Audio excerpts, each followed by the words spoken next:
सकाळ माऊली. कशा आहात सर्वजण? मजेत ना? मजेतच असायला हवं. मी प्रतीक्षा शुभ सकाळ माऊलीमध्ये तुमचं अगदी मनापासून स्वागत करते. आपल्या सर्वांच्या मनातल्या चांगल्या इच्छा पूर्ण व्हाव्यात अशीच बोलू शंकराच्या चरणी प्रार्थना. चला मग करूया आज नवीन दिवसाची नवीन सुरुवात. सकाळ सकाळी आपला स्वयंपाक इकडे चालू आहे, कारण मुलं पण सकाळ सकाळी स्कूलमध्ये जाते. तर दानिश इकडे जेवण करून गेला, दूध पोळी दुधासोबत. आणि तसंच इकडे ओवीला पण दिलं. आणि आज आहे कारल्याची भाजी, तर ती कारल्याची भाजी अशी काही खात नाही, म्हणून तिला आज पराठा बनवून दिला. तो म्हणजे चवा आणि मीठ लावून पराठा वगैरे बनवून देतो, कारण ती अशी कारल्याच्या भाजीसोबत खात नाही. आणि थोडा पराठा असला तर ती डिकून डिकून खाऊन घेते. आणि ओवीच बघा आता इकडे दूध सोबत दूध पोळी चालू आहे जेवणं. आणि सकाळ सकाळी थोडंसं 1-2 पोळी तरी जेवलं तरी मुलांना तेवढाच आधार होतो. आणि नंतर स्कूलमध्ये जाताना मुलं जेवण करत नाही, डायरेक्ट स्कूलमध्ये जेवण करतात. तर इकडे मी गरम गरम पोळ्या करणं चालू असते आणि मुलांचं इकडे जेवण करणं पण सुद्धा चालूच असते. लहानपणीपासूनची ही सवय अजूनही त्यांची चालूच आहे आणि मी नेहमी चालू ठेवणारच आहे, कारण की सकाळी 1-2 पोळी खाल्ला ना तर मुलांच्या पोटाला खूप आधार होतो. आणि छान असा रिमझिम रिमझिम पाऊस चालू आहे.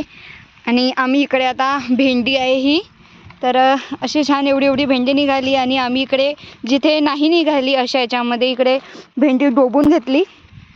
तिकडे राव दिसत असेल तुम्हाला, तिकडे आता हे लावत आहे या खांब्यांनी असं उभा उभा वाल म्हणून याच्याजवळ. आणि चला आता भेंडी डोबून झाली, आता भेंडी डोबून झाली आपली. आणि आता आपल्याला तिकडे असा वाल लावायचा आहे. तिकडे आता आलो आम्ही शेतामधून आणि त्यानंतर पाणी अजूनही चालू आहे. मी 2 मिनटं पाऊस दाखवते. छान असा रिमझिम पाऊस चालू आहे. तर आणि हे जे तुम्हाला इकडे टॉवेल वगैरे दिसत आहे, तर ते आता सकाळची आहे आणि ते थोडे ओले आहे. बाहेर टाकलेत आणखी जास्त ओले होऊन जातील म्हणून अंदरच टाकले मी. नंतर आज मी शेतामध्ये गेली होती आणि जेव्हा वापस येताना पाय वगैरे धुवायचे होते मला.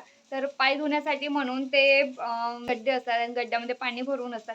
तर त्याच्यामध्ये मी पाय धुवायला गेली. एकदम पाय टाकल्याबरोबर मला एवढी भीती वाटली, म्हणजे मला ते आठवलेलं मागच्या वर्षी मागच्या वर्षी काय झालं होतं की माझ्या नंदेला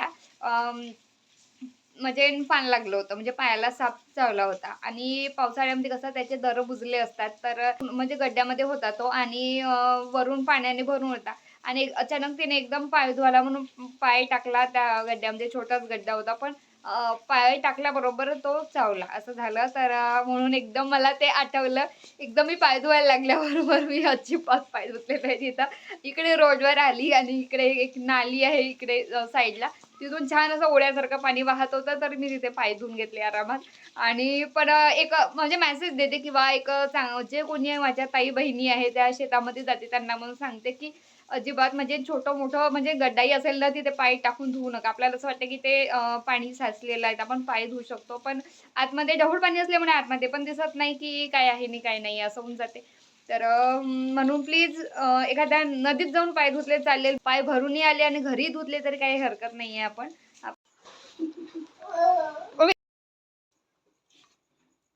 काढ इकायच्यात एवढं थंड कशाला आणलं सॉस? ग्रेव्ही ग्रेव्ही पूर्ण नाही, तूच खा. तू तेच सांगू. पूर्ण डुबवा लागते. कसं हे घे काय तू खराब होते.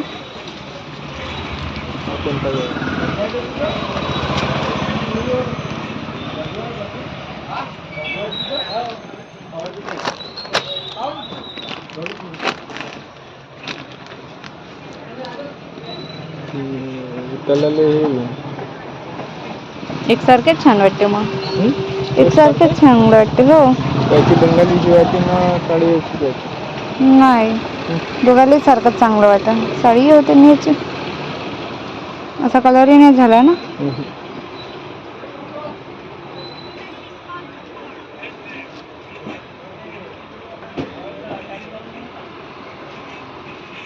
चांगला आहे कपडा. तर विचारा उरलं तर आपलं देवघरात येतं. किती आहे? तर आता आहे देवशयनी आषाढी एकादशी आणि या एकादशीला आपण विठ्ठलासाठी वगैरे ड्रेस आम्ही अहेर म्हणून करतो. तर राव पंढरपूरला जाते वारीला, तर तेव्हा ते तिकडून घेऊन येतात आणि यावर्षी आम्ही अधिक महिन्यामध्ये गेलो होतो आत्ताच 1 महिन्याच्या आधी. तर म्हणून राव काही पुन्हा आता गेले नाही वारीला, म्हणून त्यांनी ड्रेस वगैरे आणले नाही कपडे आणि त्यांचा मग विचार होता की नागपूरवरून जाऊन घेऊन यायचा. पण त्यांचे पण शेतातले कामं किंवा म्हणजे घरी येऊन चक्की वगैरे चालवणं, तर याच्यामध्ये त्यांना वेळ मिळत नव्हता म्हणजे नागपूरला जाण्यासाठी. मग शेवटी एकच दिवस बाकी होता देवांचे कपडे शिवण्यासाठी. तर मग यांचं असं होतं की तेवढ्या उंचीच्या मूर्तीसाठी इकडे तर हिंगण्यामध्ये कपडे मिळणार नाहीये, तर मग चल आपण कपडा घेऊयात विकत आणि मग कपडा घेऊन तू शिवून घे, असं त्यांचं चालू होतं. तर मग शेवटी एक आदल्याच दिवशी आम्ही कपडे घेतले, एकच दिवस बाकी होता आषाढी एकादशीला. त्यानंतर आम्ही हा कापड घेतलेला इकडून दुकानातून. कोणते घेतले, कसे घेतले नक्की शिवताना वगैरे दिसेलच मी.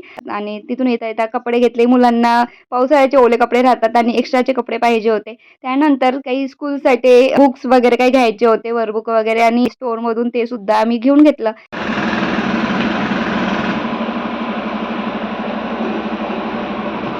ही अशी साडी आहे आणि या साडीला छान अशी आता लेस लावायची आहे. इकडे मी अशा छान चिन्या करून घेतल्या, इकडे 4 अशा 1 2 3 आणि 1 4. तर अशा चिन्या झाल्या आपल्या या साडीच्या. आणि आत्ता इथून 19 मीटर, तर हे जॉईंट द्यावं लागलं मला इथून. तर इथून आत्ता मी या साडीला पूर्ण अशी इकडे लेस लावणार आहे. आणि सोबतच इकडे बाहेर आवाज येत आहे, त्यामुळे माझा आवाज येत नसतील, थोडा कमी येत असतील. आणि इकडे धोतर, त्याच साडीच्या कपड्यामध्ये मी इकडे विठ्ठलासाठी छान असं धोतर बनवलेलं. आणि हे जे कसे आहे ते पाठीमागे बांधल्या जाते. आणि एक आहे ब्लाऊज, सोबतच हे आहे ब्लाऊज. तर असं हे ब्लाऊज आहे आपलं. आणि रुक्मिणीचं, आपलं म्हणजे रुक्मिणीचं. आणि असं छान ब्लाऊज आहे. हाताला हा साईज जो आहे तो असा मागून असा बांधला जाते, हे कसे आहेत. आणि त्यानंतर असं छानसं ब्लाऊज आणि ही छानशी साडी. चला बघूया आता आपण आषाढी एकादशीच्या दिवशी आपल्या विठ्ठल रुक्मिणीचा लूक कसा दिसते. तर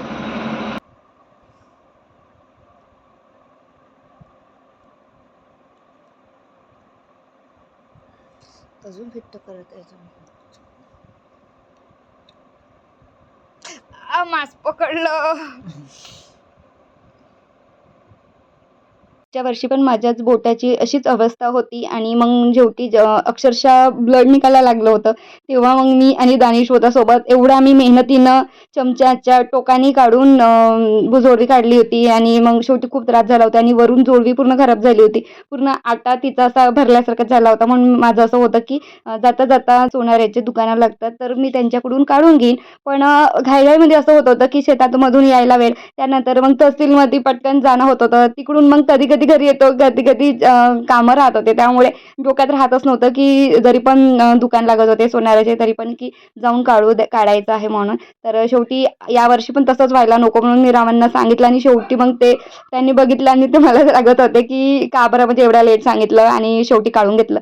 पूर्ण बोटाला इकडे तर असं हिरवं हिरवं बोट येऊन अक्षरशः असा चिरा पडत असल्यासारखा होत होता. आणि एकीकडून तर पूर्ण 3-4 ठिकाणी असं बोट खाऊन पूर्ण त्यामधून ब्लड आता निघायचंच, पूर्ण टिश्यू खराब झाली होती, अशी अवस्था होती बोटाची. तर चला, दरवर्षी माझा हा प्रॉब्लेम होतो पावसाळ्यामध्ये आणि यावर्षी मी जास्त न होऊ देता पटकन जोडवी काढली. चला मग याच नोटवर आजचा व्हिडिओ थांबवते. व्हिडिओ आवडला असेल तर लाईक, शेअर, सबस्क्राईब नक्की करा. आपल्या चॅनलवर कोणी नवीन असेल तर सबस्क्राईब नक्की करा. Thanks for watching my video. Bye.